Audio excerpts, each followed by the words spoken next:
How are you guys? I'm good. How are you? Good, good. Where are you from? I'm from right outside Detroit. What about you? Ooh, I'm from LA.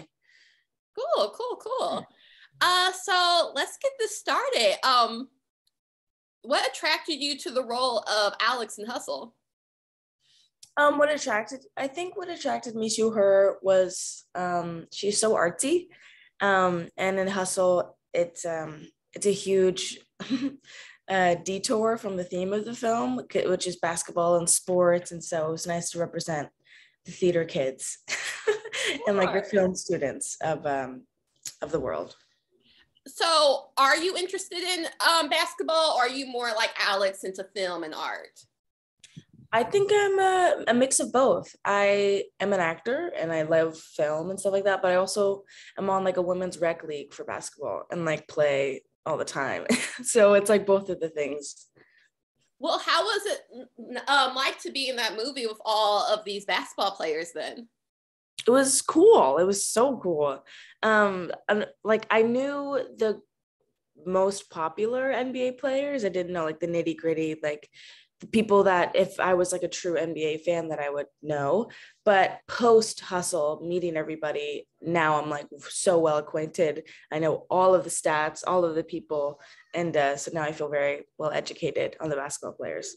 For sure. And how was it like to see LeBron at the premiere this week? Oh my gosh, that was so crazy. Me and my friend have this joke because like in scary movies, someone will say like he's right behind me, isn't he? Like as a joke. So every time we would see LeBron, we'd be like, he's right behind me, isn't he? As like a running bit the whole night. But I didn't have the guts to say hi to him. But he was so cool. Like he's the coolest guy ever. That's great. So, Yeah. how was it like to work with Adam Sandler and Queen Latifah as their daughter? Oh my gosh, it's just like the greatest privilege ever. And even seeing them at the premiere, it would just kind of reinforced how professional and just they're truly legends. And just seeing them in any aspect of um, what it means to be an actor and at the stage that they are just, they carry themselves with such grace and are so cool. It's a lifetime gift. What would you say is your favorite Adam Sandler movie and your favorite Queen Latifah movie or TV show? So easy. So my very first movie that I ever even went to, like in a movie theater, was not Hustle, Hairspray with Queen Oh, Latifah. Like I was like four or something, and when that came out, and so to do my first movie with Queen Latifah and also have that be my first movie in the theater is so cool. So that's probably my favorite. Or Chicago, any of the musicals Queen Latifah does, I love. And with Adam Sandler, this is a really deep cut, but Pixels or Bedtime Stories. Do you remember Pixels? yes. For some reason, that's the one that stuck. I have no idea why. Um, and then Bedtime Stories, the Disney one. I would just watch that over and over and over again. But yeah, it's very unique choices. I wasn't expecting Pixels. Like I remember it, but yeah, it's a deep cut. Oh my God. It's just so funny and I don't remember. I just came out at like the perfect time that I was ready to really take it in. Awesome. Mine would be Billy Madison for Adam Sandler and Queen Latifah. Maybe Beauty Shop. Ooh. Maybe. I would like What would be like a close second? what would be a close second?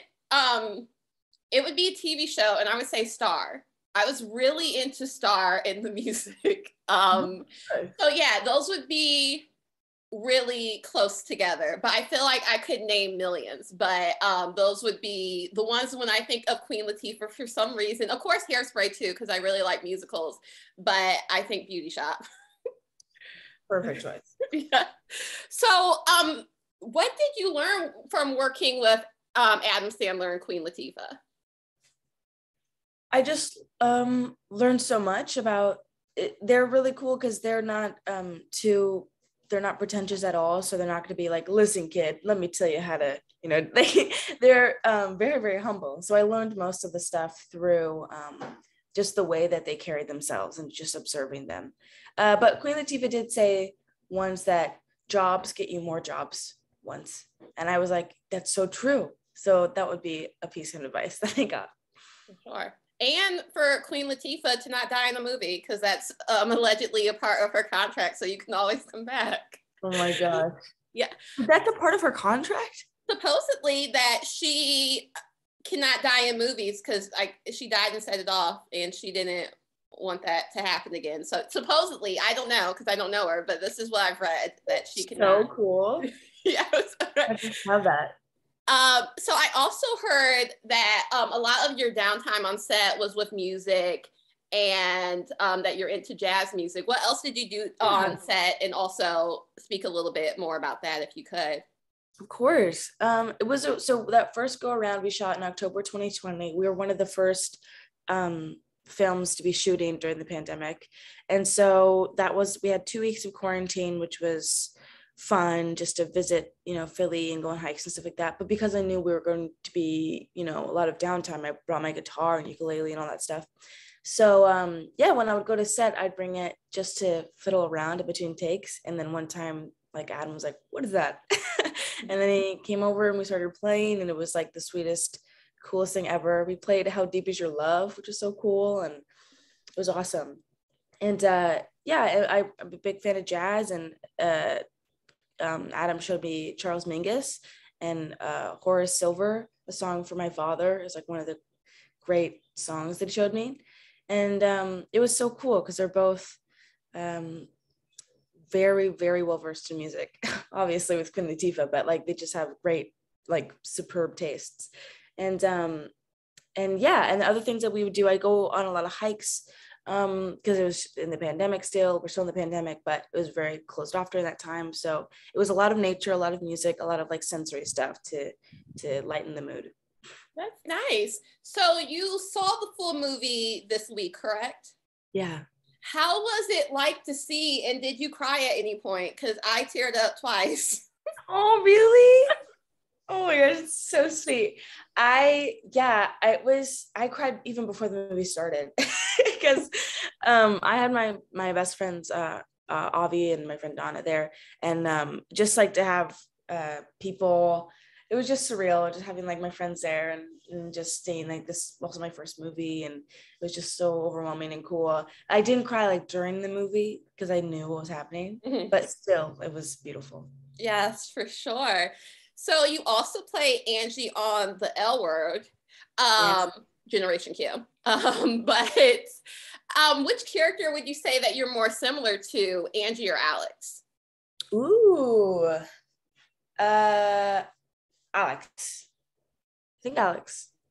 I would love to see them like play basketball together, see who would win, because they're both not athletic. So that would be cool. And how is it like working with Jennifer Beals on the L Word? You seem to like be the child of a lot of famous people in movies. Keep it coming. Keep it coming. I love it.